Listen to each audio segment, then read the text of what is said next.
이무는 샴록이 도착하자마자 본래의 몸으로 옮겨갈 준비를 마쳤고 하늘에서 거대한 마법진이 나타나 이무와 군코를 향해 검고 스산한 빗줄기를 뿜어냈고 이무는 성공적으로 자신의 본체로 돌아온 데 성공합니다. 하지만 여전히 이무의 본체는 완전히 회복이 되지 않은 상태였고 이무는 주먹을 꽉 쥐며 밀짚모자, 이 정도로 깊은 상처를 남기다니. 만약 카미테키를 활용할 기회가 왔었더라면 최후를 맞이하는 건 내가 되었을지도 모르겠군 이라고 말하며 자신의 몸에 이토록 깊은 상처를 남긴 루피를 인정함과 동시에 조금은 불안한 듯한 표정을 짓습니다. 한편 이무가 자신의 본체로 돌아오며 군코가 정신을 차렸고 군코는 이무가 자신의 몸으로 샹크스 미호크와 싸우며 얻은 부상과 상처로 인한 고통을 느끼며 비명을 질렀고 잠시 후 이무를 바라보며 이무님 이라고 말하며 이무를 바라봅니다. 하지만 그 순간 군코의 하반신에 검은 불꽃이 피어났고 군코의 몸이 점점 사라져가기 시작합니다. 그리고 군코는 고통스러운 듯한 비명을 지르며 샴록을 바라보며 샴록 일반적인 부상과는 다르다고 라고 소리쳤고 샴록은 지그시 눈을 감으며 이미 생의 신은 너를 떠났네 군코. 신의 기사단으로서의 노고는 잊지 않으마. 잠시라도 신의 양분이 되어 세계정부를 위해 기여한 것에 감사하며 가게나 라고 말하였고 그제서야 군코는 자신이 토사구팽당한 것을 알게 됩니다. 그리고 군코는 이무를 바라보며 아 이무님 당신을 위해 수십 년 이상 헌신한 저를 이라고 소리쳤고 이무는 자신을 수십 년 이상 섬긴 군코가 죽어감에도 눈 하나 깜빡이지 않으며 운명을 받아들여라 군코. 애시당초 신의 기사단은 신의 뜻을 수행하기 위해 길러진 사냥개들이 아니었느냐 라고 말하며 돌아섰고 군코는 자신이 토사구팽당했다는 사실을 깨달은 뒤 죽어가는 몸을 이끌고 분노하는 모습을 보이며 순식간에 이무에게 달려듭니다. 그러나 샴록이 순식간에 군코를 베어버렸고 군코의 팔이 깔끔하게 절단되며 공중으로 날아갔고 검은 불꽃이 서서히 군코의 하반신을 넘어 상반신마저 태워가며 군코는 죽음을 눈앞에 두며 눈을 감습니다. 그리고 군코는 브룩과의 과거를 떠올리며 죽어갈 때가 되니 알 수 없는 기억들이 선명해지네. 소울킹 당신을 다시 한번 마주보고 싶었는데 라는 유언을 남기며 사망합니다. 샹크스와 미호크가 이무와 격돌하며 시간이 꽤나 흐르게 되었고 루피도 몸을 어느정도 회복하는 데 성공합니다. 하지만 여전히 루피의 팔에는 악마의 문양과 같은 무언가가 남아있었고 루피는 몸을 고무처럼 늘리는 것은 가능했지만 니카의 힘을 사용하는 것은 여전히 불가능했습니다. 그리고 초파는 루피에게 안정을 취하라고 말했고 써니오에서 조로와 쌍디 역시 안정을 취하고 있었습니다. 하지만 루피는 자신이 나서지 않으면 그 누구도 이무를 막을 수 없다고 판단했고 루피는 곧바로 다시 한번 이무를 막아서기 위하여 이무에게로 향하려 합니다. 하지만 나미가 이를 막아서며 루피 그 몸으로 더 싸우는 건 위험해 라고 말했고 루피는 하지만 내가 아니라면 누구도 이무를 쓰러뜨릴 순 없다고 그 녀석도 분명 지쳤을 거야 라고 소리쳤고 조로는 루피 네 말엔 100번도 더 동의하지만 급하게 움직이기만 해선 해결되지 않는다고 라고 말했고 쌍디는 이번만큼은 마리모 검사의 말이 맞는 것 같아. 인정하기 싫지만 세계정부는 즉흥적으로 상대할 적이 아니야 라고 말했고 루피는 주춤하며 조금은 고민하는 듯한 표정을 짓습니다.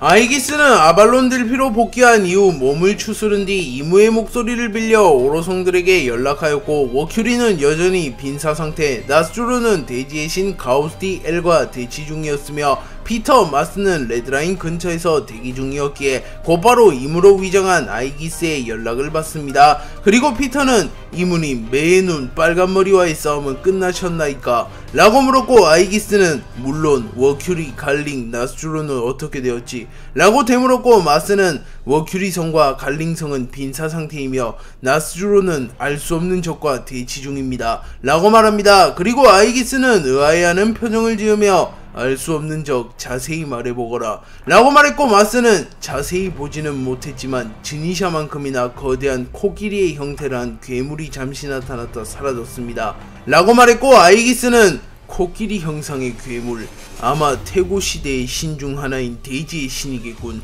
이라고 중얼거린 뒤 나스로 홀로 감당할 수 있는 남자가 아니다 라고 말했고, 마스는 네, 안그래도 사카즈키 원수와 보르살리노 대장이 지원을 간 참입니다. 죄송합니다만 송구스럽게도 꽃의 방에서 아나스타시스를 회수하는데 실패했습니다. 쾌의사가 세계정부를 배신하고 어둠에 가담하는 바람에 라고 말끝을 흐렸고, 아이기스는 충격을 받은 듯한 모습을 보이며 곧바로 전보벌레를 집어 던져버렸고, 마스, 아나스타시스를 회수하는 간단한 일조차 실패하다니 라고 말했고, 그 순간 마스는 생명의 위협을 느끼며 죄송합니다 이모님 이라고 소리칩니다. 그리고 아이기스는 연락을 뚝 끊어버린 후 마샬디 티치, 범상치 않은 녀석이면 확실했지만 역시나 세계정부를 향해 이빨을 드러내는구나. 록스디 지백, 마샬디 에이버리, 마샬디 티치와 엮인 녀석들 역시 하나같이 거물들이로군 이라고 말합니다. 아이기스는 티치가 아나스타시스를 탈취했다는 소식을 들은 뒤 잠시 과거를 회상하였고, 록스와 이무가 독대했던 시점을 떠올립니다. 록스티 지백은 마리조아에 나타나 난장판을 일으켰고, 천룡인들이 위협을 받자 당시 해군 대장이었던 쿠로사이에게 록스를 제압하라는 명령이 하달되었고, 쿠로사이는 쓰레기 해적은 치워도 끝이 없군 이라고 중얼거린 뒤 곧바로 마리조아로 향합니다. 쿠로사이는 검은 코뿔소라는 뜻이며, 쿠로사이는 절대적인 정의를 추구하는 인물이며 정의를 위해선 인간의 목숨마저 하찮게 여기던 인물이기에 검은색을 상징하는 쿠로라는 상징색을 부여받았으며, 마치 코뿔소처럼 단단하고 강직한 성격을 가졌기에 사이라는 코드네임을 부여받게 되며 쿠로사이라고 불리게 됩니다. 록스는 마리조아에 나타난 이후 단번에 마리조아를 쑥대밭으로 만드는 데 성공하였고, 순식간에 성지 마리조아는 불바다로 변합니다. 그리고 에단바론 칠리즈 성은 기겁하며 해군 대장은 어디 갔냐이, 당장 저놈을 막으라이 라고 소리쳤고, 록스는 자신의 칼에서 흘러나오는 피를 닦으며 천룡인이란 놈들은 겁쟁이 투성이군, 고작 해군 따위를 믿고 세계에 군림했던 것인가? 그렇다면 오늘 내가 이 세상의 새로운 지배자가 되어주마 라고 소리친 뒤 곧바로 에단바론 칠리즈 성의 목을 베어버리려 합니다. 하지만 그 순간 해군대장 쿠로사이가 나타나 록스의 검을 막아섰고, 쿠로사이는 록스디 지백, 최근 명성이 자자한 해적, 겁도 없이 성지에 쳐들어오다니 라고 말했고, 록스는 만족한 듯한 표정을 지으며 보하하하하, 해군대장 쿠로사이, 이 녀석은 내 상대가 되지 못한다고 라고 소리쳤고, 그 순간 록스의 폐왕색 패기가 성지 마리조아 전체를 뒤덮었고, 나수로는 당황하는 표정을 지으며 이 정도의 폐왕색 패기를 뿜어대는 녀석은 공백의 100년 이후 해적왕 겐타이 이후 처음이군 이라고 말했고, 피터는 그래봤자 애송이 하나가 왔을 뿐 이라고 말합니다.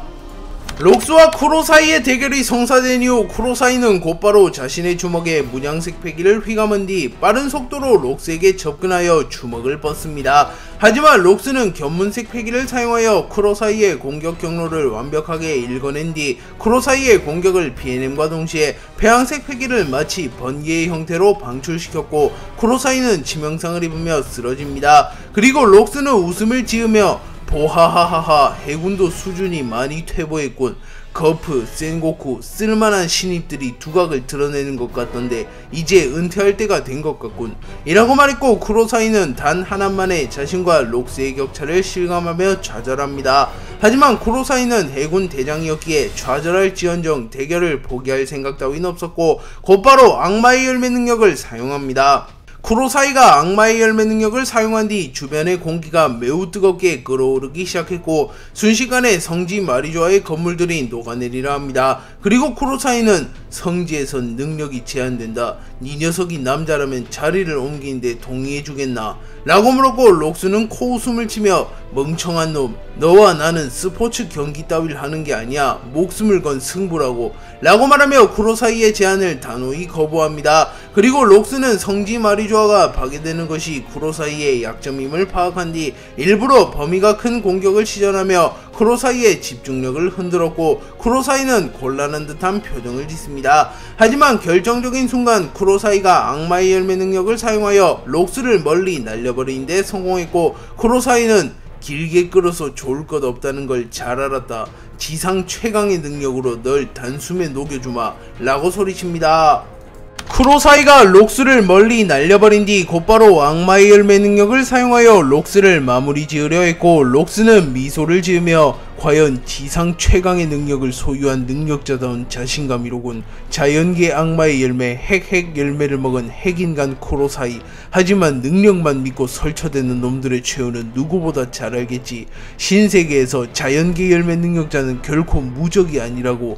라고 말한 뒤 곧바로 자신의 검에 배양색 패기를 휘감았고, 쿠로사이는 자신감에 찬 표정을 지으며 애송이가 핵 앞에서 살아남을 수 있는 생명체는 없다 라고 말한 뒤 순식간에 록스에게 다가와 뉴클리어 펀치를 사용하여 록스를 공격했고, 록스는 견문색 패기를 사용하여 쿠로사이의 공격을 피해냅니다. 하지만 핵 열매의 위력은 워낙 강력했기에 록스는 여파만으로 가벼운 화상을 입게 되었고, 록스는 조금은 불쾌한 듯한 표정을 지은 뒤 배양색 패기를 검기와 함께 방출시켰고, 쿠로사이는 곧바로 록스의 검기를 막아내는데 성공합니다. 하지만 그 순간 록스의 검기는 변칙적인 모습을 보이며 순식간에 쿠로사이의 방어를 피해내며 쿠로사이에게 치명상을 입혔고, 쿠로사이는 제법 신기한 기술을 쓰는 녀석이군.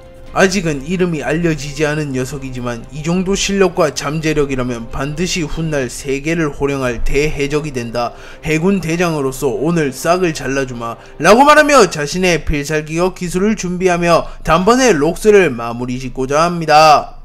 쿠로사이는 록스를 마무리 짓기 위해 자신의 능력을 극대화시켰고, 강력한 핵 에너지 때문에 주변의 온도가 순식간에 높아졌으며 주변의 생명체가 녹아가기 시작합니다. 그리고 록스 역시 강력한 일격을 준비했고, 잠시 후 록스와 쿠로사이의 기술이 충돌합니다. 그리고 록스의 폐양색 패기가 쿠로사이의 능력마저 뛰어넘는 데 성공하며 록스의 패기가 쿠로사이를 덮쳐버렸고, 쿠로사이는 치명상을 입으며 피를 토해냈고 성지 마리조아의 구석에 처박혀버립니다. 그리고 천룡인들은 매우 멀리서 날아온 쿠로사이를 보며 기겁하며 히 해군대장이 쓰러졌다이, 더 강력한 노예를 데려와라이 라고 소리치며 해군대장조차 그저 하나의 경비견으로 보는 모습을 보입니다. 그리고 록스는 쿠로사이에게 천천히 다가오며 보하하하, 꼴이 말이 아니군. 해군대장 쿠로사이, 세상은 확실히 잘 만들어져 있다. 오직 패기만이 모든 것을 능가한다 라고 말하며 자신감을 드러냅니다. 그리고 록스는 훗날 이 말을 자신의 견습선원 카이도우에게 들려주었고, 카이도우는 이 말에 영감을 받으며 루피에게 그대로 되돌려주는 모습을 보입니다. 그리고 록스는 타 해적들과는 다르게 잔인하고 치밀한 성격을 가졌기에 쿠로사이가 쓰러졌음에도 불구하고 여러 차례 쿠로사이를 공격했고, 쿠로사이는 목숨을 잃을 만큼의 치명상을 입으며 그대로 기절해버립니다. 록스는 쿠로사이를 쓰러뜨리는 데 성공했지만 여전히 체력이 남은 듯한 모습을 지으며 보하하하하, 이제 누가 날 막을 수 있지. 너희들이 자랑하는 해군대장조차 내 앞에 무너졌다 라고 말했고, 천룡인들은 기겁하는 표정을 지으며 서로 앞다투어 록스에게서 도망가려 합니다. 하지만 그 순간 신의 기사단 바벨이 록스의 앞에 모습을 드러냈고, 바벨은 초인계 악마의 열매 자석자석 열매의 능력을 사용하여 록스의 몸을 구속시켜 놓으려 합니다. 하지만 록스는 무장색 패기를 사용하여 순식간에 바벨의 능력을 무효화시킨 이후 고작 그 정도로 날 막지 못한다고 라고 소리친 뒤 순식간에 검기를 방출하며 바벨을 공격하였고, 바벨은 단 한 방만에 치명상을 입으며 날아갑니다. 그리고 록스는 매우 빠른 속도로 도주 중인 천룡인들에게 접근하여 천룡인들을 인질로 잡아버리려 합니다. 하지만 그 순간 하늘이 검게 변했으며 록스의 주변에 마법진 5개가 나타났고 엄청난 패기가 마리조아 전체를 뒤덮습니다. 그리고 바벨은 피를 토해내며 오로성들께서 직접 강림하시는 건가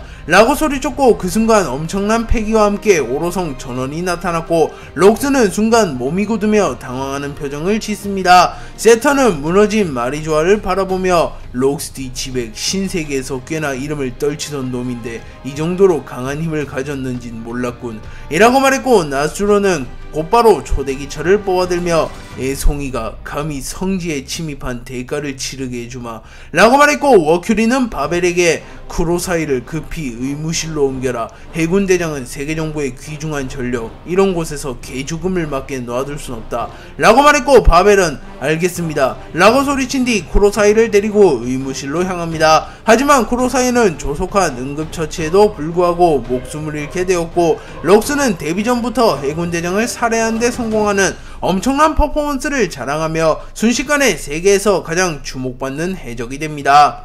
록스는 자신의 앞에 나타난 오로성을 바라보며 보하하하하, 개개인이 가진 힘만 하여도 정점급 해적들을 뛰어넘는데 그런 괴물이 무려 5이나 나타나다니 역시 세계정부인가 라고 말했고, 피터는 400년 전 그 사내와 같은 현명한 선택을 하면 좋겠지만 아무래도 대화가 통할 타입은 아닌 것 같군 이라고 말했고, 마스는 아직 자격도 부족한 남자일세 그 사내는 해적왕이라고 불렸던 명실상부 시대의 정점, 어디서 굴러먹은지도 모르던 저런 잡종과 협상의 여지는 없다 라고 말합니다.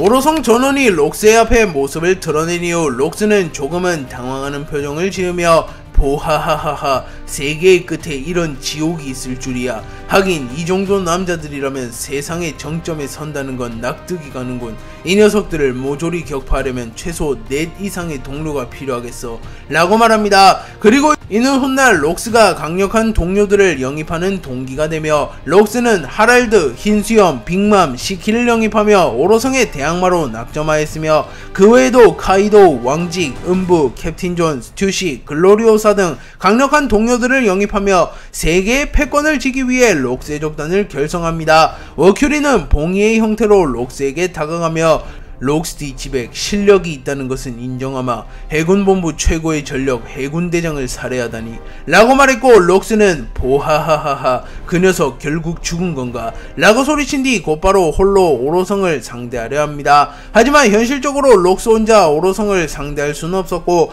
나스로는 칼을 뽑아들며 애송이가 주제 파악을 하지 못하는군. 네 녀석 혼자 우리에게 덤비는 건 자살행위다 라고 말했고, 세터는 곧바로 규키의 형태로 변하여 록스에게 달려들어야 합니다. 하지만 그 순간 이무의 전원이 오로성 전원의 머리에 울려 퍼졌고, 오로성 전원은 당황하는 모습을 보이며 행동을 멈추었고, 록스 당황하는 표정을 지으며 오로성들을 바라봅니다. 이무는 오로성 전원에게 록스디치백을 허의 옥자로 불러들여라 라고 명령했고, 오로성들은 전원 매우 당황했지만 우선은 이무의 명령에 따르기로 결정합니다. 그리고 워큐리는 록스디치백, 이 녀석을 뵙고자 하시는 분이 계신다. 순순히 따라온다면 개죽음은 피할 수 있을 터 라고 말했고, 록스는 세계 정부의 절대적인 권력가들인 오로성, 그놈들이 존칭을 하는 상위의 존재가 존재한다는 건가 라고 생각한 뒤 흥미를 느끼며 오로성을 따라가기로 결정했고, 록스는 오로성과 함께 꽃의 방으로 향합니다.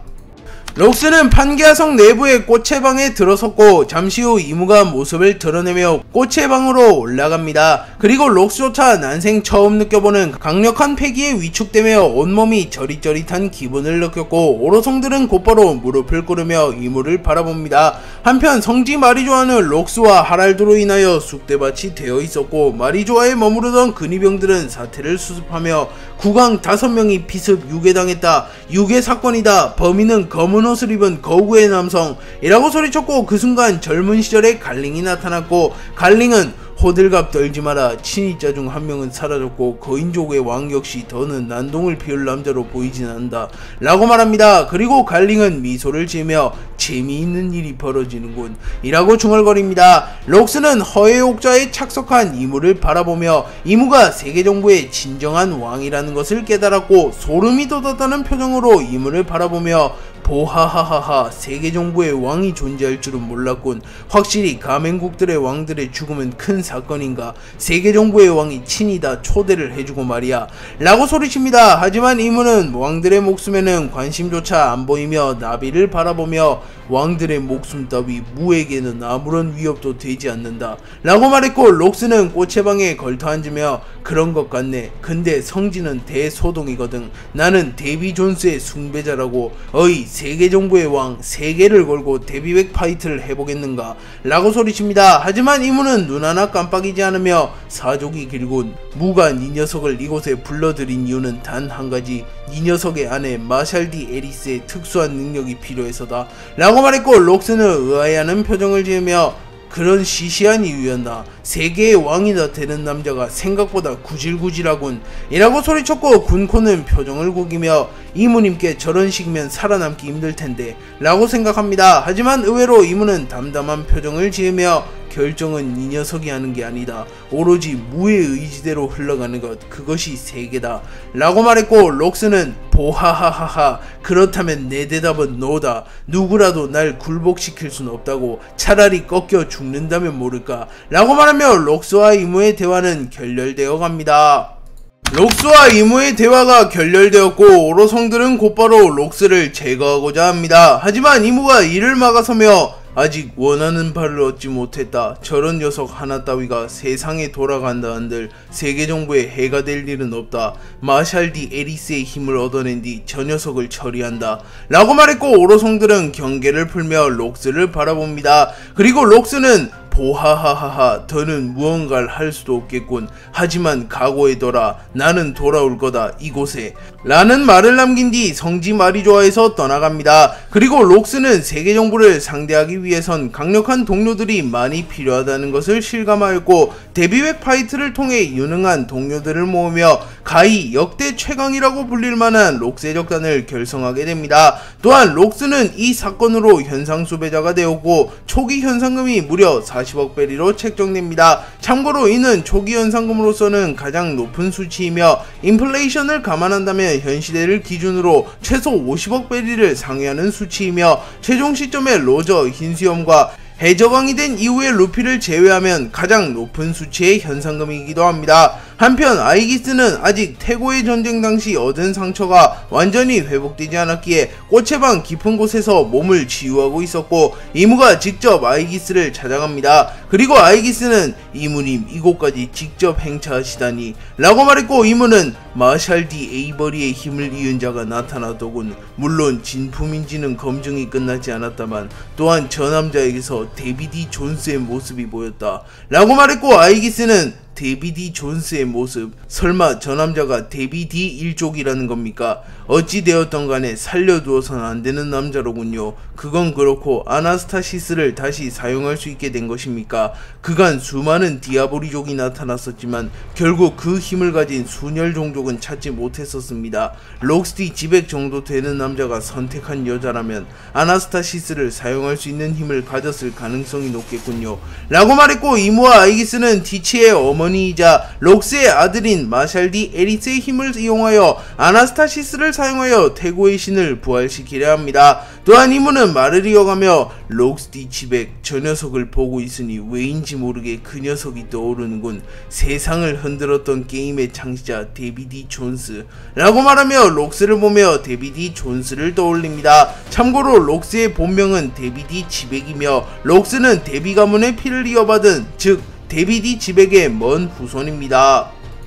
아이기스는 록스와 이무의 대화를 회상한 뒤 마샬 디 에이스를 이용하여 그분을 부활시키려는 계획은 실패했었다. 하지만 마샬 디 티치를 이용한다면 아나스타시스를 사용할 수 있을지 모르겠군. 그러나 아나스타시스가 놈의 손에 들어간 건 큰 변수로군. 록스와 못다한 거래를 그 아들과 다시 하게 되는 건가? 라고 말하며 순혈 디아보리족의 핏줄을 타고난 티치를 이용하려 합니다. 한편 티치는 세턴의 힘을 흡수한 이후 신 검은 수염의 적단과 함께 와노쿠니에 도착했고, 시키는 지하하하하, 카이도 녀석이 다스린 나라가 이곳인가? 라고 소리쳤고, 아오키지는 도신 류마의 검, 흑도 슈스 있는 와노쿠니의 국보, 해군 시절 와노쿠니에서 보관하고 있었다는 정보를 입수했었다 라고 말합니다. 그리고 케이사는 하늘을 바라보며 도신 류마, 자네를 다시 만나게 될 줄이야. 하지만 마음 한켠으로는 불안하군. 아나스타시스로조차 자네를 컨트롤하지 못한다면 검은 수염의 적단은 유례없는 위기를 맞이할지도 모르니 라고 중얼거리며 류마와 같은 시대를 살아가며 그 누구보다 류마의 강함을 잘 아는 퀘이사는 아나시스토로 류마를 완벽하게 컨트롤하지 못하게 된다면 검은 수염의 적단은 위기를 맞이할 것이라고 말합니다.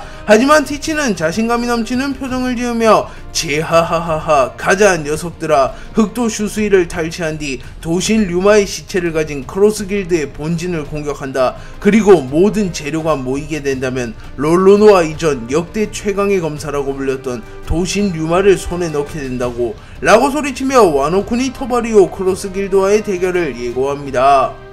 귀검 나스주로와 대지의 신 가이우스티 엘이 격돌하는 와중에 키자루와 아카이누가 난입하여 가이우스티 엘을 기습하였고 가이우스티 엘은 충격을 입으며 땅에 처박히게 됩니다. 그리고 나스주로는 조금은 안심한 듯한 표정을 지으며 사카즈키 보르살리노 최고의 타이밍이로구나.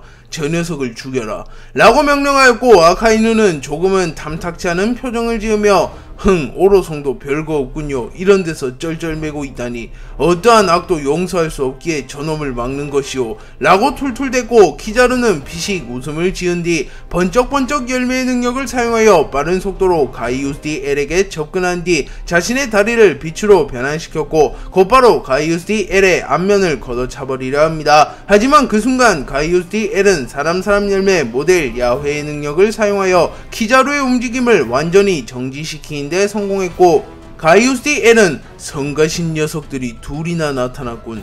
이 녀석들 정도 되는 강자가 폐왕색 패기가 없다는 것은 신기하다만 그 이유는 분명히 알 것 같군. 자아 없이 움직이며 명령에만 복종하는 추종자는 결코 왕이 될 자질을 손에 넣을 수 없다 라고 말한 뒤 자신의 주먹에 폐왕색 패기를 휘감은 뒤 키자루를 공격하려 합니다. 하지만 그 순간 나스주로가 매우 빠른 속도로 접근하여 가이우스티 엘의 팔을 절단시켜버리는데 성공했고 이후 아카이누가 가이우스티 엘의 복부에 명구를 장렬하였고 가이우스티 엘은 피를 토해내며 주저앉습니다. 하지만 이후 사람 열매의 모델 야훼의 능력을 사용하여 상처를 치유했고 나스주로는 확실히 저 능력은 너무나도 위험하다. 외람된 말이지만 이무님이 떠오르는군. 우리조차 알지 못하는 세계의 진실, 그거가 관련이 있다는 것만은 확실하다만 이제 와서 과거의 망령들이 튀어나오는 건 납득하기 어렵군 이라고 중얼거렸고 키자루는 나스주로의 말을 엿들으며 확실히 밀짚모자가 나타난 이후 재미있는 일 투성이군 이라고 생각했고 아카이누는 아랑곳하지 않으며 다시 한번 가이우스티 엘에게 접근한 뒤 견신 홍련을 사용하였고 붉은 개의 형태를 한 마그마가 가이우스티 엘을 덮쳐버리려 합니다. 그러나 가이우스티 엘은 빠른 속도로 하늘에 떠오른 뒤 타락의 플라시보를 사용하여 시공간에 창란을 일으켰고 키자루와 아카이누는 머리를 부여잡으며 고통에 휩싸인 듯한 모습을 보입니다. 그리고 나스주로는 자신의 검을 사용하여 팔뚝을 찔러 정신을 집중한 뒤 견문색 패기를 사용하여 가이우스티 엘의 기운을 살폈으나 이미 가이우스티 엘은 시야에서 멀어진 상태였고 나스주로는 기어코 이무님에게 향하는 것인가? 하지만 고작 저 정도 실력으론 이무님께 위협이 되지 않을 터 대지의 신이라고 했나? 니놈이 원하는 바는 이룰 수 없을 테다 라고 소리칩니다. 그리고 키자루는 무리하면 가이우스티 엘을 쫓을 수 있었겠지만 나스주로와 세계정부에게 그 정도 충성심을 보일 이유는 없었으며 여기서 무리하여 가이우스티 엘을 쫓게 된다면 다시 한번 전쟁이 시작되며 해군은 더 많은 희생자를 낳게 될 것이라고 판단하며 꾀병을 부리며 가이우스티 엘을 쫓지 않았고 나스주로는 이를 눈치채지 못하며 하늘을 바라봅니다. 한편 가이우스티 엘은 나스주로, 키자루, 아카이누로부터 멀리 벗어난 뒤 가슴을 부여잡으며 공중에서 떨어졌고 피를 토해내며 바닥에 주저앉습니다. 그리고 가이우스티 엘은 이 몸에게도 끝이 다가오는 건가? 대머리 검사, 흰 옷을 입은 두 명의 강자, 생각보다 훨씬 강한 수족을 부리는군 이무 라고 말하며 나스주로, 키자루, 아카이누의 실력을 인정해줍니다. 또한 가이우스티 엘은 지속적으로 부상의 여파로 인하여 고통을 호소하며 확실히 갑작스럽게 부활한 탓에 몸 상태가 정상이 아니라는 것이 계속하여 묘사됩니다. 이무는 군코의 몸에 빙의하며 샹크스와 미호크를 꺾는데 성공했고 이후 자신의 본체로 돌아가는데 성공합니다. 이무는 자신의 본체로 돌아온 이후 순간적으로 엄청난 고통이 밀려왔지만 어느정도 부상이 회복되어 있음을 느끼며 주먹을 꽉 쥐었고 샴록은 이무를 바라보며 괴랄한 회복력이군. 불사신이라고 해도 믿을만한 회복력과 내구도야. 몸이 완전히 부서지기 직전까지 갔음에도 단시간 내에 이 정도로 폭발적인 회복력을 선보이다니 라고 생각하며 이무의 회복력은 경이로운 수준이라고 말합니다. 하지만 이무는 만족하지 못한 듯한 표정을 지으며 다시 검은색 망토를 뒤집었으며 밀짚모자, 아직도 대결의 여파가 완전히 치유되지 않았군. 니카, 조이보이 그들마저 뛰어넘는 최강의 적답구나 라고 말했고 샴록은 이무님, 허면 이제 어떡하실 생각입니까? 대부분의 적들이 레드라인에서 빠져나갔다면 밀짚모자 루피와 그의 동료들은 여전히 레드라인에 머물고 있습니다 라고 말했고 이무는 밀짚모자 루피를 놓쳐서는 안된다. 이번 기회에 반드시 놈들을 사살해야 한다 라고 말했고, 샴록은 현재 해군은 철수한 상태이며 소수 정예의 아군만이 레드라인에 머무르고 있습니다 라고 말하며 이무에게 대략적인 상황을 브리핑했고, 이무는 실질적으로 레드라인에 남은 인물이 거의 없다는 것을 확인한 뒤 깊은 고민에 빠진 듯한 표정을 짓습니다. 그리고 이무는 어쩌면 지금은 기나긴 전쟁에 결착을 지을 시간이 아니라고 판단하였고, 너무 서두를 필요는 없겠지, 아직 그 녀석도 부활시키지 못했으니 라고 생각한 뒤 전략적인 후퇴를 고민합니다. 그리고 이무는 미호크와 샹크스는 변수가 될 수 있으며 놔두며 훗날에 적이 될 것이 분명했기에 미호크와 샹크스를 죽여버리기로 결정한 뒤 미호크와 샹크스에게 다가갑니다. 그리고 미호크는 다시 한번 흑도요루를 뽑아들려 하지만 미호크는 이무에게 당한 부상이 너무나도 심했기에 움직이지 못하며 피를 토해냈고, 샹크스는 미소를 지으며 루피의 꿈이 이루어지는 걸 못 보고 갈 순 없는데 라고 말했고, 미호크는 웃음을 터뜨리며 죽음의 앞에서도 태평하군. 나는 너와 달리 후회 따윈 없다. 이미 제자가 꿈을 이루는 것을 봤으니 말이다 라고 말하며 조로를 떠올립니다. 그리고 샴록은 측은한 듯한 표정을 지으며 샹크스가 이곳에서 죽게 되면 내 계획에도 차질이 갈지도 모르는데 말이야. 하지만 내겐 이무를 막을 명분과 힘이 없다. 이것 또한 운명이라면 이라고 생각하며 샹크스를 바라봅니다. 그리고 이무는 사람 열매 모델 야훼의 능력을 사용하여 샹크스와 미호크를 불태워버리려 합니다. 이무가 샹크스와 미호크를 불태워버리려는 순간 엄청난 바람이 몰려왔고, 이무는 균형을 다잡기 위해 자세를 다잡습니다. 그리고 미호크는 이 정도 폐왕색 패기를 가진 강자는 몇 없을 텐데 라고 중얼거렸고, 샹크스는 설마 루피 돌아온 건가? 아니 묘하게 루피의 기운과는 다르다 라고 말했고, 그 순간 가이우스 D, 에리, 이무, 미호크, 샹크스, 샴록의 앞에 모습을 드러냅니다. 그리고 이무는 가이우스 D, 엘이 나타날 것을 알고 있었기에 침착한 모습을 보이며 가이우스 D, 엘, 이제 와서 무엇을 어쩌자는 거지? 라고 물었고, 가이우스 D, 엘은 네로나 이무 제법 늠름한 군주가 되었구나. 인간이 신의 자리를 탐하고 세계를 혼란에 빠지게 한 죄는 언젠가 반드시 묻게 될 것이네 라고 말했고, 이무는 과거 3000년 전을 떠올리며 지그시 눈을 감습니다. 그리고 이무는 태고의 전쟁 이후 세계의 운명은 격변했고, 이후 나와 조이보이의 싸움의 승자가 세계를 취하게 되었다.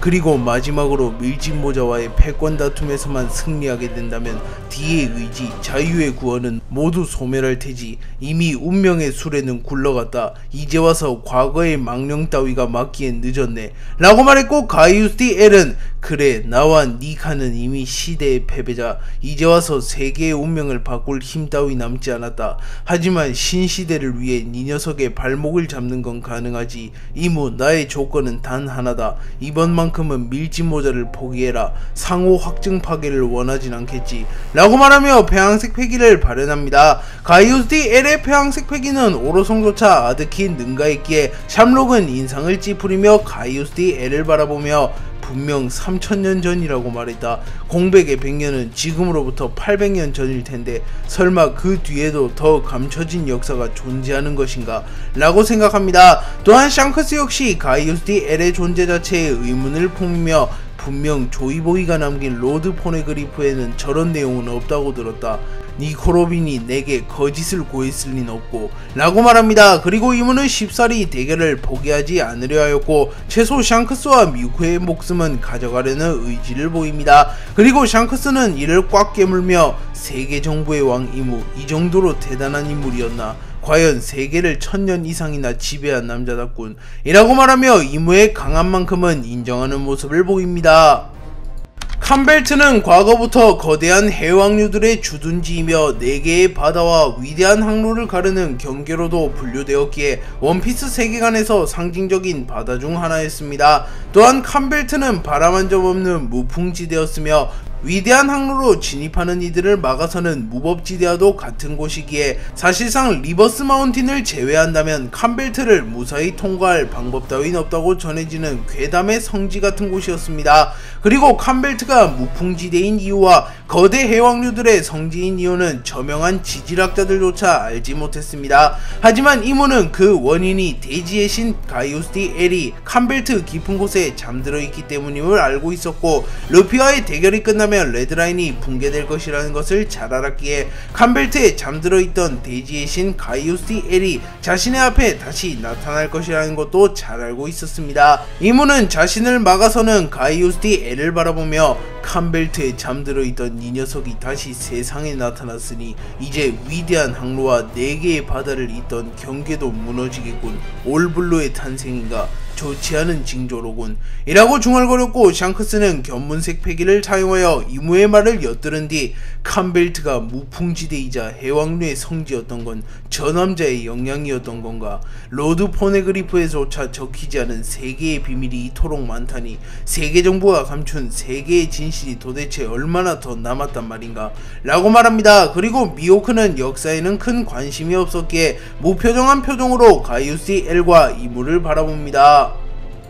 이무와 가이오스 L의 대결이 본격적으로 시작되었고 이무는 곧바로 사람 열매 모델 야훼를 사용하여 야훼의 형태로 변화합니다. 다만 이무는 루피와의 대결의 여파로 인하여 꽤나 심각한 부상을 입은 상태였기에 변신과 동시에 입가에서 피가 흘러내렸고 이무는 빠르게 마무리 짓지 못하면 자멸할지도 모르겠군 이라고 생각합니다. 가이오스 L은 야훼로 변한 이무를 보며 원통하다는 듯한 표정을 지으며 훔친 능력을 당당히도 쓰구나 라고 소리칩니다. 그리고 가이오스 L은 빠른 속도로 이무에게 접근하여 거대한 폭풍으로 상대를 절멸시키는 기술인 풍멸지천을 사용하였고 폭풍이 레드라인 전체를 휩쓸며 이무를 공격합니다. 하지만 이무는 곧바로 지토선멸을 사용하여 거대한 흙과 대지로 된 방패를 만들어내며 가이오스 L의 풍멸지천을 막아냈고 이무는 처음부터 이 능력을 사용할 자격이 있는 건 나였다. 패배자 주제에 감히 신에게 자격을 논하는 것인가? 라고 말한 뒤 곧바로 자신의 주먹에 배양색 패기를 휘감은 뒤 가이오스 L의 복부를 타격하였고 가이오스 L은 충격을 받으며 멀리 날아갑니다. 그리고 이무는 템포를 끌어올리며 승부를 빠르게 마무리 짓고자 했고 가이오스 L 역시 피하지 않고 이무의 페이스에 맞춥니다. 가이오스 L은 이무에게 정탈을 허용했지만 버텨내는 모습을 보였고 곧바로 사람 열매 모델 야훼의 능력을 사용하여 무수히 많은 흙구름을 소환함과 동시에 흙구름에서 번개를 내려치는 기술인 흑운 철뇌를 사용하였고 이무를 향해 무수히 많은 번개가 날아갑니다. 그리고 이무는 곧바로 모든 것을 막아서는 방패 미라노스 스페큘럼을 꺼내든 뒤 가이오스 L의 공격을 막아서려 합니다. 하지만 미라노스 스페큘럼조차 순식간에 날아오는 1000개의 번개를 완벽히 막아서지 못했고 이무는 팔 쪽에 화상을 입었으며 다리 쪽에 번개를 정통으로 허용하며 꽤나 데미지를 입는 모습을 보입니다. 그리고 가이오스 L은 기회를 잡았다고 판단하며 빠른 속도로 이무에게 접근합니다. 하지만 그 순간 미라노스 스페큘럼은 조금 전 흡수한 번개를 모조리 방출시켰고 가이오스 L은 자신의 기술에 반사 데미지를 입으며 감전되었고 피를 토해내며 주저앉게 됩니다. 그리고 가이오스 L은 당황하는 표정을 보이며 내가 알지 못하는 야훼의 능력이 존재하는 건가? 저런 거울 따윈 본 적도 사용해본 적도 없는데 라고 중얼거렸고 그 순간 이무가 가이오스 L에게 천천히 다가오며 능력에 대해 100% 안다고 확신했던 것인가? 오만하군 대지의 신. 역시 니놈은 이 능력을 사용할 자격이 없었어 라고 말합니다. 이무와 가이오스 L은 분명 같은 능력을 사용하지만 기량면에서 이무가 확실히 앞서 나가는 모습을 보였고 이무는 가이오스 L을 압도하는 모습을 보입니다. 그리고 샴록은 멀리서 이를 바라보며 분명 같은 능력이지만 기량 차이가 존재하는군. 역시 밀짚모자가 아니면 이 세상에 이무와 대적할 만한 강자는 아직 존재하지 않는군 이라고 말하며 이무의 실력만큼은 인정하는 모습을 보입니다. 또한 샴록은 혼자 있을 때만큼은 이무에게 존칭을 쓰는 비유를 줄이며 서서히 야망을 드러내며 자신이 정점에 서고자 하는 야욕을 드러냅니다. 가이오스 L은 이무가 자신에게 기량적으로 앞서 나가는 것을 느끼며 이무 3000년 전에 비해 훨씬 더 성장했군. 권력에 취해 허송 세월을 보낸 것은 아니었던 것인가? 라고 말한 뒤 빠르게 승부를 짓기 위해 꽤나 강력한 기술을 준비했고 사람 열매 모델 야훼의 능력을 사용하여 강력한 폭풍을 일으키며 우선 이무와 거리를 벌리는 데 성공합니다. 그리고 가이오스 L은 패기와 능력을 극대화시킨 뒤 시공간을 붕괴시키며 적에게 강한 창란을 일으키는 기술인 타락의 플라시보를 사용했고 거대한 에너지의 응집체가 이무를 향해 날아갑니다. 그리고 그리고 가이오스티 L이 만들어낸 거대한 에너지의 형태는 전반적으로 흰색 구의 형태를 띠고 있었습니다. 이무는 가이오스티 L이 타락의 플라시보를 사용한 것을 보며 단번에 가이오스티 L의 기술을 파악한 뒤 어리석은 녀석, 진정한 신의 힘을 보여주마. 네 녀석은 그 능력을 사용할 자격이 없다 라고 말한 뒤 이무 역시 곧바로 타락의 플라시보를 사용하였습니다. 그리고 이무가 만들어낸 거대한 에너지는 전반적으로 하얀색과 검은색이 뒤섞인 구의 형태를 띠고 있었고 가이오스티 L이 만들어낸 구보다 크기도 더 거대했습니다. 잠시 후 가이오스티 L과 이무의 타락의 플라시보가 충돌하였고 이무의 기술이 가이오스티 L의 기술을 서서히 집어삼키며 이내 가이오스티 L의 기술을 완전히 방해함과 동시에 가이오스티 L을 덮쳤고 가이오스티 L은 충격을 입으며 쓰러졌고 강력한 창란 현상으로 인하여 뇌에 큰 손상을 입는 듯한 모습을 보이며 고통스러운 듯한 비명을 지릅니다.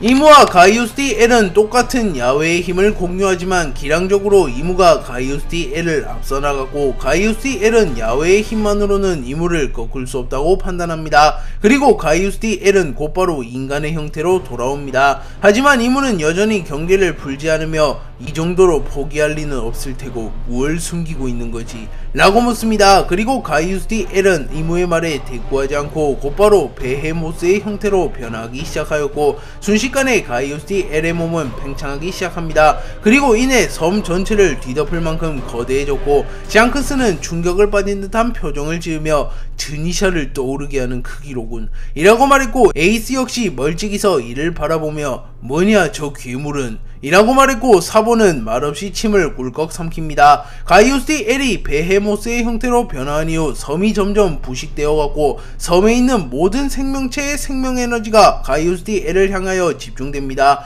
그리고 불행 중 다행으로 그 섬에는 인간은 없었기에 크나큰 인명피해가 발생하진 않습니다. 이무는 베헤모스의 형태로 변한 가이오스티 L을 바라보며 잠시 3000년 전 태고의 전쟁을 떠올렸고 당시 이무는 지금과는 다르게 젊은 청년의 얼굴을 하고 있었고 검은 망토도 쓰지 않은 채 태고의 신 마샬디 에이버리, 아이기스 등과 함께 태양신 니카를 포함한 신들과 겨루고 있었고 당시 이무는 사람 열매 모델 야훼의 힘을 다루진 못했습니다. 이무는 잠시 과거를 회상한 뒤 이미 무에게 패배한 과거의 망령이 이제 와서 무엇을 바꾸겠다는 거지?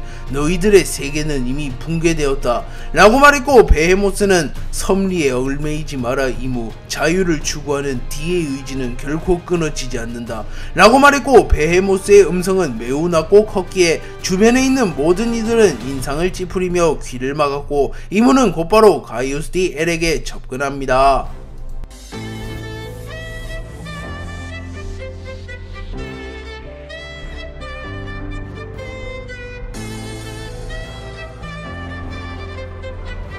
이무는 가이오스티 L이 베헤모스의 형태로 변화한 뒤 가이오스티 L이 기세를 잡기 전 빠르게 마무리 짓기 위하여 폐왕색 패기와 무장색 패기를 양손에 휘감으며 위력을 극대화시킨 뒤 단번에 내지르는 기술인 무패신의 일격을 사용하여 가이오스티 L을 그대로 뚫어버리려 합니다. 하지만 베헤모스의 형태로 변한 가이오스티 L의 내구도는 상상을 초월했고 이무의 회심의 일격마저 버텨내는 모습을 보입니다. 그리고 가이오스티 L은 곧바로 반격을 준비하며 테라 임페투스를 사용하였고 순식간에 대지 전체를 솟구치게 만들며 이무에게 맹렬히 돌진했고 이무는 조금은 긴장한 듯한 표정을 지으며 16금시 집행명령을 사용하였고 하늘에서 성스러운 16개의 황금빛 화살이 내려와 대지를 파괴함과 동시에 가이오스티 L의 돌진을 막아냅니다. 하지만 이무의 16금시 집행명령조차 가이오스티 L의 테라 임페투스를 완벽하게 막아서지 못했고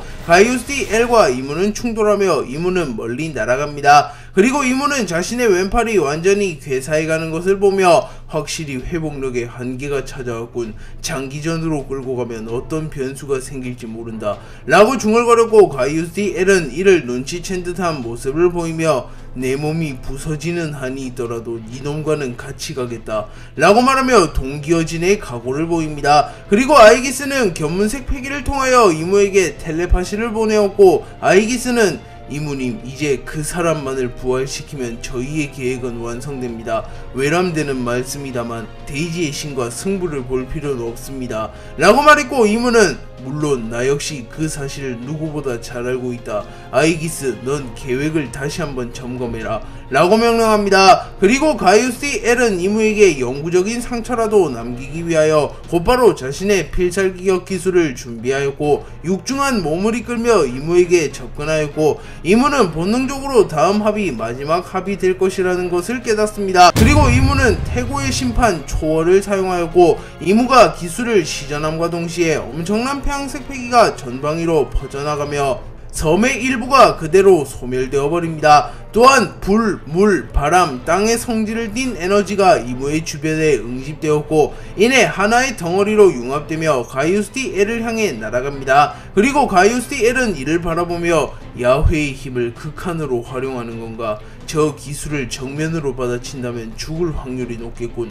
하지만 남자에겐 죽을 걸 알면서도 반드시 나아가야 하는 길이 있는 법. 새로운 시대에 나타난 니카여, 그대가 이 세계를 구원하기를 염원하노라 라고 말한 뒤 루피와 니카를 떠올립니다. 그리고 가이오스 L은 곧바로 자신의 필살기격 기술이자 최후의 기술인 태고의 폭주를 사용하였고 베헤모스로 변한 가이오스 L의 전신의 무장색 패기가 휘감김과 동시에 가이오스 L은 매우 빠른 속도로 이무에게 돌진합니다. 또한 태고의 폭주의 영향으로 인하여 섬과 대지 등이 가이오스 L의 몸에 융합되었고 일시적으로 가이오스 L의 크기는 즈니샤조차 아득히 능가할 만큼 거대해집니다. 그리고 잠시 후 이무의 태고의 심판 초월과 태고의 폭주를 사용한 가이오스 L이 충돌하였고 엄청난 폭발이 일어났고 전방 100km 주변의 섬들이 모두 무너져 내렸으며 흰수염이 생성해낸 해일과는 비교도 안 될 만큼 거대한 해일이 발생했으며 구름이 모두 거치는 초자연적인 현상이 나타납니다. 그리고 결국 이무의 태고의 심판 초월이 가이오스 L의 폭주를 저지하는 데 성공하였고 가이오스 L은 오른팔을 잃게 되는 중상을 입게 됩니다. 다만 이무 역시 적잖은 충격을 받았고 이무는 피를 토해내며 지친 듯한 모습을 보입니다. 그리고 아직도 가이오스 L은 쓰러지지 않았고 그야말로 대지의 신다운 강함을 입증합니다.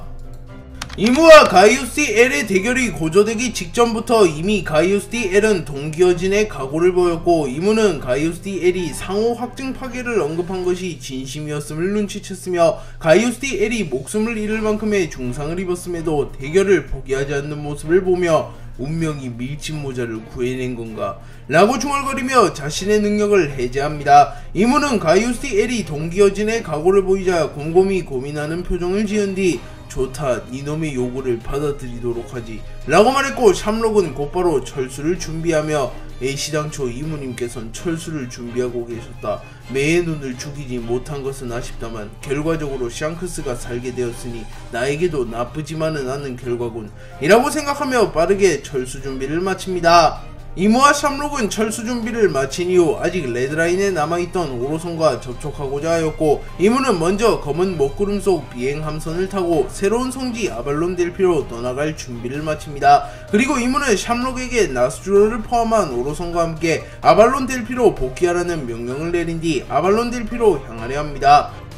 이무가 검은 먹구름 속 비행선을 타고 아발론 델피로 복귀하였고 샴록은 기척을 감추는 투구 퀴네를 사용하여 모습을 숨기려 하였고 샹크스와 미호크는 지친 듯한 모습을 보이며 샴록을 바라봅니다. 그리고 샴록은 샹크스를 바라보며 새로운 시대가 열리게 될 것이네. 샹크스, 나의 제안은 여전히 유효하다 라고 말하며 떠나가고 샹크스는 체념한 듯한 모습을 보이며 정말이지 질리는 녀석이군. 쌍둥이라고 했지만 나와는 성격이 정반대야 라고 말하며 미소를 지었고 미호크는 이 녀석의 고집도 한 고집 한다고 라고 말했고 샹크스는 이 녀석한테 그런 소리를 들으니 기분이 나쁘군 이라고 말하며 웃음을 터뜨립니다. 그리고 샹크스는 이제 진정한 신시대가 찾아왔다. 세계정부와 해적층 모두에게 대격변이 일어날 테고 감당할 수 없는 물결의 파도가 몰려올 테지. 결국 최종전에 설 수 있는 이들은 자격을 인정받은 호걸뿐. 신시대는 누구도 막을 수 없는 거대한 파란이 되며 태양은 세상을 밝히며 길고 긴 운명의 종지부를 찍을 테지. 루피, 한 번 졌다고 해서 좌절하지 마라. 넌 세상을 구할 해방의 신이니 말이야 라고 생각하며 여전히 루피를 신뢰하는 모습을 보입니다. 한편 샴록은 퀴네를 사용하여 기척을 숨긴 뒤 나스주로와 접촉했고, 나스주로는 가이오스 L과의 전투 직후였기에 손가락 하나 까딱하지 못하고 있는 모습을 보입니다. 또한 키자루와 아카이누 역시 나스주로와 함께 있었고, 아카이누는 순간 샴록을 샹크스로 착각하며 빨간 머리 홀로 모습을 드러냈다는 것은 죽고 싶다는 것인가 라고 물으며 샴록을 공격하려 합니다. 하지만 샴록은 곧바로 세계 정부의 상징인 명패를 꺼내들었고, 오해하지 말게나 사카즈키 원수, 나는 빨간머리가 아닐세 라고 말했고, 아카이누는 혼란스러워하는 듯한 모습을 보입니다. 그리고 나스주로는 사카즈키 놈은 아군일세 라고 말했고, 아카이누는 우선 공격을 멈춥니다. 그리고 샴록은 나스주로의 부상을 보며 오로성 중에서도 단연코 최상위 강자인 나스주로성을 저 정도로 몰아붙이다니 데이지의 신이라고 했나, 그 남자 생각보다 더 강하군 이라고 생각합니다. 그리고 샴록, 나스주로, 기절 상태인 워큐리, 피터는 퀴네를 타고 아발론 델피로 향했고, 키자루와 아카이누를 포함한 해군은 우선 해군본부로 복귀합니다. 가이오스 L은 나스주로, 이무와 연이은 결투로 인하여 사실상 체력을 모두 소진했으며 3000년 만에 부활하며 무리하게 움직였으며 생명력마저 모두 소진하며 이무와 격돌했기에 서서히 죽음이 다가옴을 느낍니다. 그리고 가이오스 L은 니카, 자네의 의지는 지켜냈네. 이제 여한없이 자네들을 보러 갈 수 있겠어 라고 중얼거립니다. 그리고 샹크스는 누군지는 알 수 없다만 신시대의 물결을 지켜주셔서 감사합니다 라고 말했고, 가이오스 L은 이 시대의 강자여 그대들에게 뒷일을 맡기겠네. 이무와 네로나 가문 그들을 반드시 쓰러뜨려 주게나.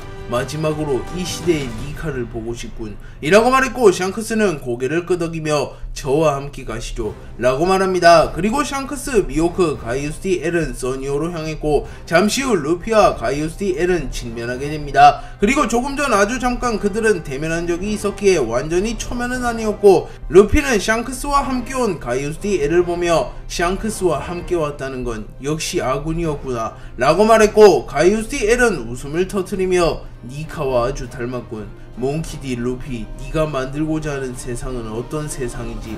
라고 물었고, 루피는 한치의 망설임도 보이지 않으며 나의 친구, 동료, 모든 사람이 밥을 배부르게 먹을 수 있는 세상이다 라고 소리쳤고, 가이오스 L은 미소를 지으며 그래, 그거면 충분하다. 평등과 자유, 그것이야말로 인간이 당연시 누릴 수 있는 권리일지니 라고 말했고, 가이오스 L은 곧바로 만족한 듯한 표정을 지으며 눈을 감습니다. 그리고 루피는 어이, 너도 밥이나 같이 먹자. 이물을 못 잡은 건 아쉽지만 다음에는 절대 안 질 거라고 라고 말합니다. 하지만 가이오스 L은 아무런 대답도 하지 않았고, 초파는 본능적으로 가이오스 L이 죽어가고 있다고 판단하며 지금 당장 저 남자를 선내로 들여 긴급 수술이 필요할 것 같아 라고 말합니다.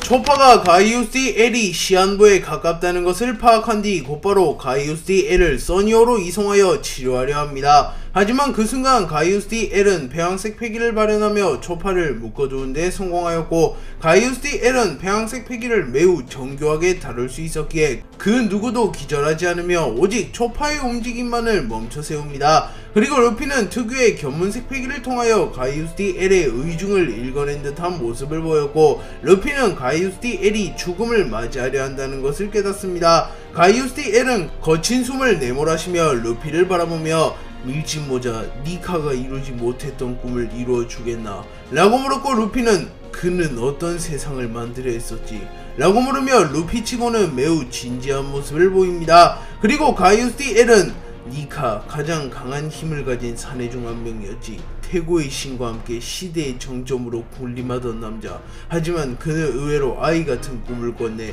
모든 사람이 밥을 배부르게 먹을 수 있고 하나의 대륙에서 끝없는 평화가 이어지는 세상.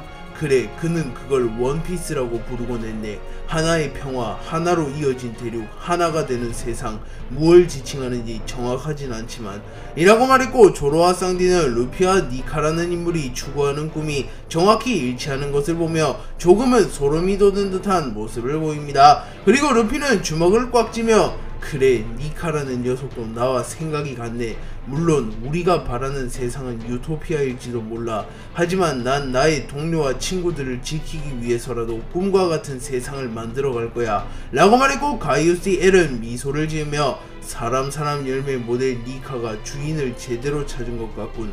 밀짚모자, 네가 신시대를 만들어 갈 것을 믿어 의심치 않겠네. 3000년 전 이미 다한 목숨을 바쳐 네 녀석을 구해냈으니 원없이 눈을 감을 수 있겠어.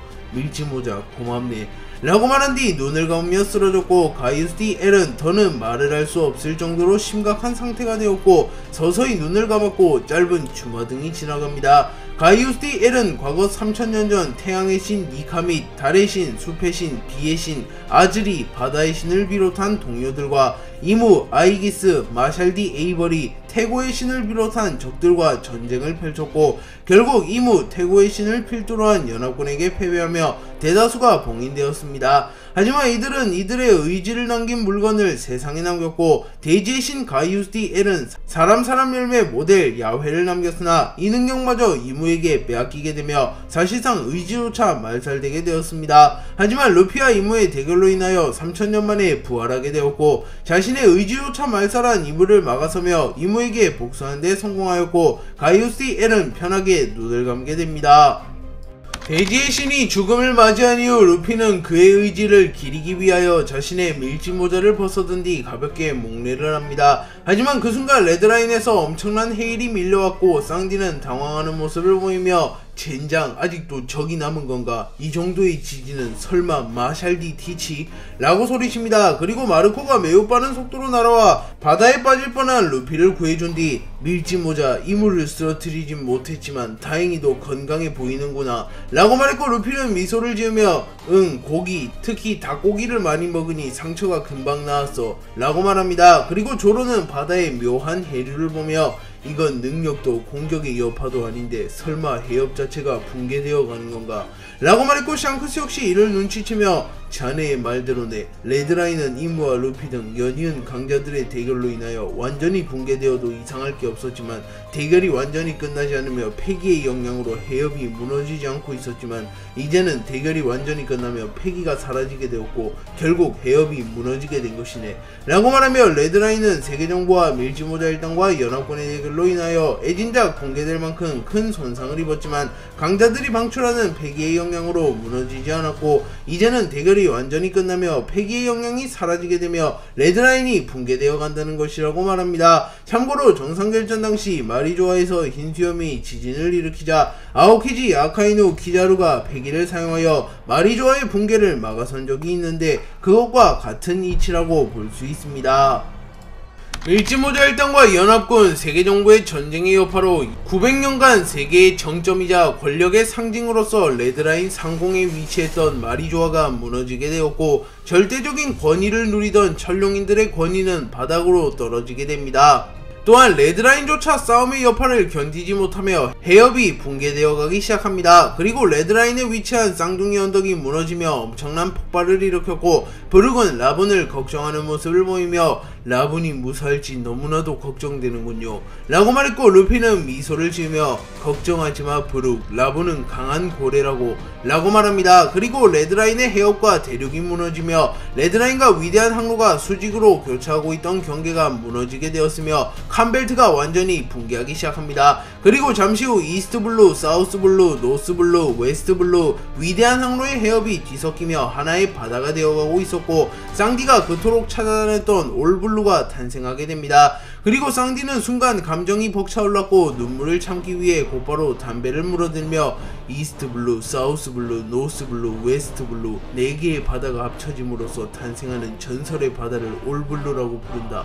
올블루는 그야말로 요리사들에게는 낙원과도 다름없는 곳, 모든 요리사의 꿈은 올블루를 보는 것이라고 해도 과언이 아닌데 레드라인과 칸벨트가 무너지며 올블루가 탄생한 건가? 라고 중얼거립니다. 그리고 쌍디가 감탄할 틈도 없이 4개의 바다는 빠르게 뒤섞이기 시작했고 칸벨트를 중심으로 거대한 해왕류들이 폭포처럼 쏟아져 나오기 시작합니다. 그리고 징베는 칸벨트는 4개의 바다와 위대한 항로를 가르는 해역, 그곳에는 거대 해왕류들이 발에 치일 만큼 많다고 전해져 왔네. 저들에게 휘말리게 되면 위험할지도 모르네 라고 소리칩니다. 하지만 그 순간 시라우시가 해왕류들에게 다가가 모두 멈추세요. 이들은 우리들의 친구라고요 라고 소리쳤고 그 순간 대왕류들이 일제히 행동을 멈추며 시라우시를 바라봅니다. 그리고 루피는 웃음을 지으며 니시시시시 역시 포세이돈인데 라고 말했고, 시라오시는 쑥스러워하는 모습을 보이며 얕은 미소를 띄웁니다. 한편 쌍디는 이번만큼은 시라오시에게도 관심이 없는 모습을 보이며 올블루의 탄생을 보며 멍하니 바다를 바라보고 있었고, 조로조차도 이 순간이 쌍디에게 어떤 의미인지 잘 알았기에 쌍디를 방해하지 않으며 요리사 녀석, 꿈을 이룬다는 건 그 무엇과도 비교할 수 없는 경험일 테지 라고 중얼거리며 미소를 지었고, 과거 자신이 미호크를 꺾으며 세계 최강의 검사에 등극한 순간을 떠올립니다. 쌍디는 올블루를 바라보며 과거 제프와의 추억을 떠올렸고, 담배가 다 타들어갔는지도 모를 만큼 집중하는 모습을 보이며 망할 영감, 그때 당신이 나를 살려주었기에 나는 결국 당신의 꿈이자 나의 꿈인 올블루를 목도하게 되었소. 평생 눈물을 흘릴 일 따윈 없을 줄 알았는데 꿈 앞에선 아직도 영락없는 어린애인가 봅니다 라고 말하며 눈물 한 방울을 흘립니다. 쌍디는 어인섬으로 향하여 갈링 이오 피터를 사실상 홀로 상대하였고 결국 마리조아에 감금되게 됩니다. 그리고 이무는 쌍디를 공개 처형하며 루피와의 전쟁을 유도했지만 루피가 이무의 예상을 깨며 곧바로 성지 마리조아를 침공하며 결국 쌍디를 구해내는 데 성공합니다. 하지만 쌍디는 자신이 어쩌면 짐이 되었을지도 모른다는 사실에 스스로 목숨을 끊을 만큼 괴로워했고, 올블루를 보며 참아왔던 감정이 쏟아졌고, 쌍디는 고통스러운 듯한 표정을 지으며 루피, 다시는 내게 비 따윈 지지 않겠어. 마리모 녀석은 멋지게 해냈는데 나 혼자 뒤처지는 것도 용납할 수 없어. 다음번엔 반드시 오로성 중 한 명의 목을 따겠어.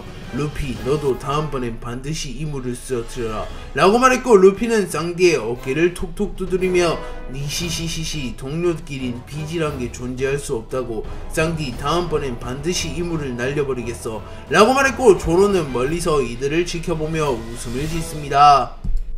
이무는 가이오스 L과의 대결을 끝마친 뒤 기나긴 전쟁에 종지부를 찍게 되었고 비행선을 타고 새로운 성지 아발론 델피로 향합니다. 그리고 이무는 무너져 내린 성지 마리조아를 보며 분노를 주체하지 못하는 모습을 보이며 물건들을 마구 집어던진 뒤 밀짚모자, 니카와 조이보이마저 능가하는 적이라는 건가. 애써 쌓아온 권력의 상징이 무너져 내리다니 주제를 넘는 것도 이번이 마지막일 테다. 결국 이번 전쟁에서도 승자가 되는 건 나일지언이 라고 말합니다. 그리고 이무는 루피, 티치의 숲에서를 바라보며 마샬디 티치, 새로운 세력의 등장인 건가. 당연하다면 당연한 결과 데비디 존스의 핏줄을 이었으며 마샬디 에이버리의 핏줄 또한 이은 녀석이니, 하지만 기나긴 전쟁의 종지부를 찍는 최후의 전쟁에는 뛸 자격조차 없는 애송이, 결국 세계의 운명을 결정짓는 건 나와 밀짚모자의 대결이 될 테지. 다음번에 밀짚모자 루피와 격돌하게 된다면 반드시 놈의 숨통을 끊고 뒤의 의지를 말살하겠노라 라고 말하며 각오를 다집니다. 그렇게 루피와 이무 둘 다 다음번에 격돌하게 되면 반드시 끝을 보려고 하는 것을 알 수 있으며, 루피는 이무로부터 세상을 구원하며 자유로운 세상을 만들려 하고 있으며, 이무는 루피라는 유일한 천적을 제거하며 더욱 견고한 성을 쌓아 올리며 무소불위의 권력을 바탕으로 세상을 지배하려 한다는 것을 알 수 있습니다. 또한 티치가 오로성 세턴의 권능마저 흡수하였으며 강력한 동료들을 손에 넣게 되며 제3의 세력으로 급부상 중이며, 티치의 행보 역시 원피스 세계관에 큰 영향을 끼치게 됩니다. 그리고 현재 이무는 아발론 델피로 향하여 자신의 마지막 계획을 실현하려 하고 있으며, 루피는 희생자들의 장례를 치른 뒤 최후의 전쟁을 준비하고 있으며, 티치는 후발주자답게 가장 분주히 움직이고 있으며 현재 와노쿠니에 도착하여 도신 류마를 부활시킬 준비를 하고 있는 상태입니다. 또한 해군, 해적, 혁명군에도 새로운 바람이 불며 세상은 그야말로 신시대를 맞이하게 됩니다.